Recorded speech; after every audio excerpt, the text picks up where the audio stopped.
CPIM നേതാവ് AK ബാലന്റെ ജമാഅത്തെ ഇസ്ലാമി പരാമർശത്തിൽ രാഷ്ട്രീയ വിവാദം കനക്കുന്നു. പ്രസ്താവന വർഗീയ കലാപം ഉണ്ടാക്കാനാണെന്നും സംഘപരിവാർ പ്രചാരണത്തിന്റെ ഭാഗമെന്നും പ്രതിപക്ഷ നേതാവ് VD സതീശൻ കുറ്റപ്പെടുത്തി. BJPയുടെ അതേ ഭാഷയിലാണ് CPIM സംസാരിക്കുന്നതെന്ന് കോൺഗ്രസ് നേതാവ് രമേശ് ചെന്നിത്തല പറഞ്ഞു. പ്രസ്താവനയിൽ മുഖ്യമന്ത്രി ഇടപെടണമെന്ന് AICC general secretary KC Venugopal ആവശ്യപ്പെട്ടു. ആ പ്രതികരണങ്ങളിലേക്ക് ആദ്യം. 4 പതിറ്റാണ്ട് ജമാഅത്ത് ഇസ്ലാമി CPIMനെ പിന്താങ്ങിയ സമയത്ത് CPIMയുടെ പല പ്രാവശ്യം ഭരിച്ചല്ലോ. അന്നല്ല ആഭ്യന്തര വകുപ്പ് ജമാഅത്ത് ഇസ്ലാമിയെ കൊണ്ടാണോ CPIM ഭരിപ്പിച്ചിരുന്നത്? ഇത് മനഃപൂർവ്വമായി ഒരു വർഗീയത ഉണ്ടാക്കുന്നതിന് വേണ്ടി UDF അധികാരത്തിൽ വന്നാൽ ജമാഅത്ത് ഇസ്ലാമി ആയിരിക്കും ആഭ്യന്തരം ഭരിക്കുന്നത് എന്നത് വർഗീയ വിഭജനം ഉണ്ടാക്കാൻ വേണ്ടി സംഘപരിവാറിൻ്റെ അതേ ശൈലിയിൽ CPIM ചെലുത്തുന്ന പരിപാടിയാണ്. ബാലൻ നടത്തിയ പ്രസ്താവനയെ CPIM അംഗീകരിക്കുന്നുണ്ടോ? അതാണ് ഞങ്ങളുടെ ചോദ്യം. CPIMന്റെ നേതാവ് AK ബാലന്റെ പരാമർശം നാട്ടിൽ വർഗീയമായ ചേരിതിരിവുണ്ടാക്കാൻ വേണ്ടിയാണ്. ഇത് BJPയുടെ സ്വരത്തിലാണ് അദ്ദേഹം സംസാരിക്കുന്നത്. BJPയുടെയും സംഘപരിവാറിന്റെയും അതേ ഭാഷ AK ബാലൻ സംസാരിക്കുന്നത് മുന്നണിയുടെ നയമാണോ എന്ന് വ്യക്തമാക്കേണ്ടിയിരിക്കുന്നു. AK ബാലന്റെ ഒരു പ്രസ്താവന ഇന്ന് കണ്ടു. തനി വർഗീയത വിളമ്പുന്ന പ്രസ്താവന AK ബാലനെ കൊണ്ട് പറയിപ്പിച്ചിരിക്കുകയാണ്. ഇവിടെ ഇപ്പോൾ ആലപ്പുഴയിൽ SDPIയുടെ സഹായത്തോടുകൂടി മുനിസിപ്പൽ സ്റ്റാൻഡിംഗ് കമ്മിറ്റി ചെയർമാൻഷിപ്പ് നേടാൻ CPIM പരസ്യമായി നടപടിയെടുത്തിരിക്കുകയാണ്. ഈ നാട്ടിലെ ജനങ്ങളുടെ ഇടയിലേക്ക് വർഗീയത വിളമ്പുന്ന രീതിയിലേക്ക് അവർ പ്രചരിപ്പിച്ചിരിക്കുന്നത്.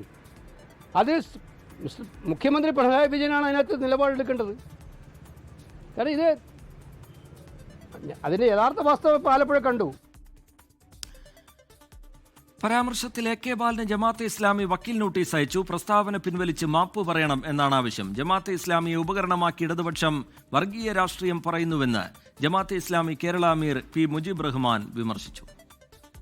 ഈ രാഷ്ട്രീയം അഥവാ ജമാഅത്തെ ഇസ്ലാമിയെ ടൂളാക്കി ഹൈന്ദവ വോട്ടിൻ്റെ കൺസോൾട്ടേഷൻ ഉറപ്പുവരുത്തി അതിന് പറ്റുന്ന രീതിയിൽ സാമുദായിക നേതാക്കന്മാരെ കയറൂരി വിട്ട് വിഷം ചീറ്റുന്ന പ്രഭാഷണങ്ങൾ നടത്തി കേരളത്തെ വർഗീയമായി വളരെ മോശമായൊരു കാലാവസ്ഥയിലേക്ക് തള്ളിവിടുന്ന ഈ സമീപനം ഇടതുപക്ഷത്തോടുള്ള ഗുണകാംക്ഷ മാത്രമല്ല, കേരളത്തോടുള്ള ഗുണകാംക്ഷ കൊണ്ടുകൂടിയാണ് പറയുന്നത്.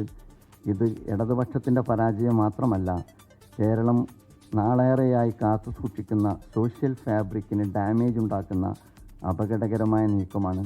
അതിൽ നിന്ന് ഇടതുപക്ഷം പിന്തിരിയണമെന്നാണ് ഞങ്ങൾ പറയുന്നത്. CPIMനെ എഴുതി തള്ളണമെന്ന അഭിപ്രായം ജമാഅത്തെ ഇസ്ലാമിക്കില്ല. CPIM കേരളത്തിൽ ഉണ്ടാകണമെന്ന അഭിപ്രായമാണ് ജമാഅത്തെ ഇസ്ലാമിക്കുള്ളത്. UDF അധികാരത്തിലെത്തിയാൽ ജമാഅത്തെ ഇസ്ലാമി ആഭ്യന്തരം കൈകാര്യം ചെയ്യുമെന്നും പല മാറാടുകൾ ആവർത്തിക്കുമെന്നുമായിരുന്നു AK ബാലൻ ഇന്നലെ നടത്തിയ വിവാദ പരാമർശം. പ്രസ്താവനയിൽ CPIM നേതൃത്വം ഇതുവരെ പ്രതികരിച്ചിട്ടില്ല. AK ബാലൻ ഇന്നലെ പറഞ്ഞത് കേൾക്കാം.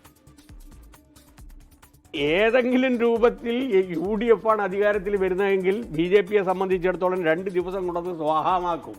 അതുകൂടി നമ്മുടെ കേരളം മലയാളി ഗൗരവത്തിൽ പരിശോധിക്കേണ്ടതാണ്. മാത്രമല്ല, കേരളം ഭരിക്കുക ഞാൻ പറഞ്ഞല്ലോ, ജമാഅത്തെ ആയിരിക്കും ആഭ്യന്തരം കൈകാര്യം ചെയ്യുക. അവരാണ് അധികാരത്തിൽ വരുന്നതെങ്കിൽ.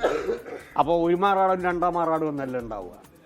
അതിന് പറ്റിയ സമീപനമാണ് ലീഗ് സ്വീകരിക്കുന്നത്. അതിന് പറ്റിയ സമീപനമാണ് RSSും സ്വീകരിക്കുന്നത്.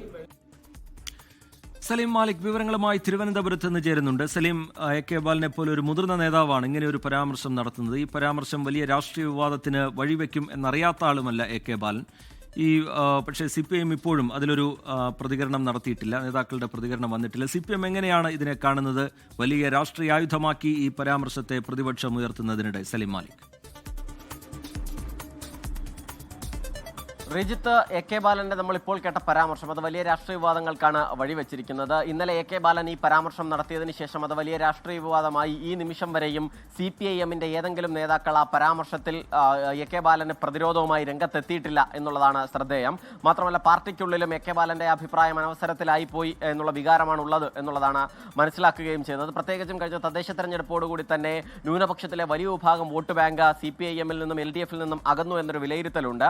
അതിനിടയിലാണ് വീണ്ടും ന്യൂനപക്ഷങ്ങളെ പ്രതിക്കൂട്ടിൽ നിർത്തുന്ന തരത്തിലുള്ള ഇത്തരത്തിലുള്ള ഒരു പരാമർശം നടത്തിയത്. UDF അധികാരത്തിൽ വന്നാൽ ജമാഅത്തെ ഇസ്ലാമിയാകും ആഭ്യന്തരം ഭരിക്കുകയെന്നും ഒന്നാം മാറാടും രണ്ടാം മാറാടും എന്ന നിലയിലൊക്കെ പല തലങ്ങളിൽ മാറാട് പോലെയുള്ള കലാപങ്ങൾ ആവർത്തിക്കുമെന്നുള്ളതുമായിരുന്നു AK ബാലന്റെ പരാമർശമായി വന്നത്. ഇതിനെതിരെ കോൺഗ്രസ് നേതാക്കളും ഒപ്പം തന്നെ ജമാഅത്തെ ഇസ്ലാമിയും ഒക്കെ രംഗത്തെത്തി. ജമാഅത്തെ ഇസ്ലാമി ഔദ്യോഗികമായി തന്നെ AK ബാലന് വക്കീൽ നോട്ടീസ് അയക്കുകയും ചെയ്തു. ഇതിൽ അടിയന്തരമായി പരാമർശം പിൻവലിച്ച് മാപ്പ് പറയണം എന്നുള്ളതാണ് ജമാഅത്തെ ഇസ്ലാമിയുടെ ആവശ്യം. ജമാഅത്തെ ഇസ്ലാമി ഏതെങ്കിലും നിലയിൽ CPIM കേരളത്തിൽ വേണ്ട എന്ന് ആഗ്രഹിക്കുന്നവരല്ല. പക്ഷേ ഇപ്പോൾ ന്യൂനപക്ഷ വേട്ടയുടെ ഒരു മുഖമാണ് CPIM സ്വീകരിക്കുന്നതെന്നും AK ബാലന്റെ പരാമർശം അതിന്റെ ഭാഗമായാണ് ഉണ്ടായത് എന്നുമാണ് ജമാഅത്തെ ഇസ്ലാമി കുറ്റപ്പെടുത്തുന്നത്. ഒപ്പം തന്നെ കോൺഗ്രസ് നേതാക്കളും AK ബാലന്റെ പരാമർശത്തിനെതിരെ രംഗത്തെത്തി. ഇന്ന് പ്രതിപക്ഷ നേതാവ് VD സതീശൻ, മുൻ പ്രതിപക്ഷ നേതാവ് Ramesh Chennithala, ACC general secretary KC Venugopal തുടങ്ങിയവർ ഇക്കാര്യത്തിൽ പ്രതികരണവുമായി എത്തി. സംഘപരിവാറിന്റെ അതേ ഭാഷയാണ് ഇപ്പോൾ CPIM-ഉം AK ബാലനും ഉപയോഗിക്കുന്നത് എന്നുള്ളതായിരുന്നു എല്ലാ പ്രധാനപ്പെട്ട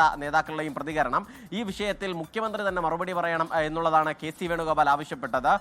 അത്രയും ഗുരുതരമായ പരാമർശമാണ്. എന്തുകൊണ്ടാണ് ഇത്തരത്തിലൊരു പരാമർശം നടത്തിയത് എന്നത് ബോധ്യപ്പെടുത്തണമെന്നും അത് മുഖ്യമന്ത്രി തന്നെ മറുപടി പറയണമെന്നും KC വേണുഗോപാൽ പറഞ്ഞപ്പോൾ രമേശ് ചെന്നിത്തല പറഞ്ഞത് സംഘപരിവാറിന്റെ അതേ ഭാഷ ഉപയോഗിക്കുന്നു എന്നുള്ളതായിരുന്നു. രമേശ് ചെന്നിത്തല ഇക്കാര്യത്തിൽ വ്യക്തമാക്കിയത്. പ്രതിപക്ഷ നേതാവും ഏറെക്കുറെ അതേ അഭിപ്രായമാണ് പറയുന്നത്. അങ്ങനെ കോൺഗ്രസ് ഇതിനെ വലിയ രാഷ്ട്രീയ ആയുധമായി ഉപയോഗിക്കുമ്പോൾ CPIM നേതാക്കൾ ഇപ്പോഴും മൗനം പാലിക്കുകയാണ്. റിജിത്ത്, ലോകത്തെവിടെയായാലും ഏത് സമയത്തും 24 വാർത്തകളും ഓഗ്മെന്റഡ് റിയാലിറ്റി പാക്കേജുകളും എക്സ്പ്ലെയിനറുകളും വിശദമായി കാണാൻ ഞങ്ങളുടെ YouTube ചാനൽ നിങ്ങൾക്ക് സബ്സ്ക്രൈബ് ചെയ്യാം.